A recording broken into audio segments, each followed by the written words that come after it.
I'm going to show you now how to measure oxygen saturation and blood pressure as you might do more regularly on a ward. You may have been to visit a relative in hospital and be familiar with this, which is called a saturation probe or a SATS probe. The way it works is it clips to your finger and it uses a laser light to measure how red your blood is, which is an indication of how oxygenated or how much oxygen is in your blood. So I'm going to ask our patient Sophie just to put that on her index finger on her right hand, and that just clips on like that. So it's quite normal for patients to have that on for a long time, especially if they're undergoing surgery. We'll just turn the machine on here. Now we're going to be talking about three numbers today. Over this side is the blood pressure, which we'll come to in a minute. But here is the measure of saturation and her pulse rate. So we'll just wait a few moments for the saturation and pulse rate to load up. It's normally fairly quick. And here we go. So we can see that Sophie's pulse rate at the moment is 80 beats per minute, and that's entirely normal. And up here, her saturation, or the percentage of her blood saturated with oxygen, is 98%. And again, that's entirely normal.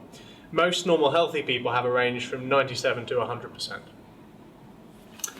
Now we're going to measure blood pressure, and I know you've seen this in another video, but this is an automatic measurement.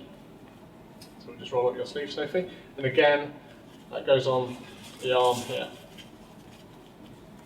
Now it's much easier using an automatic machine to measure blood pressure because all you'd have to do is press start and the machine starts inflating itself.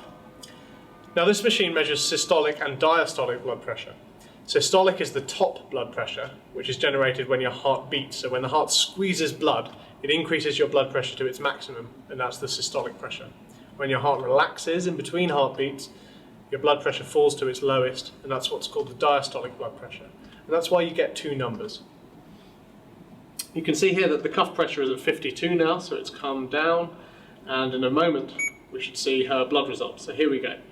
Her systolic is 107, which is her highest blood pressure, and her diastolic is 72, which is the lowest blood pressure. And that's how we report it. If I were to report her blood pressure to another doctor, I would say it's 107 over 72. And that's the automatic SATS probe.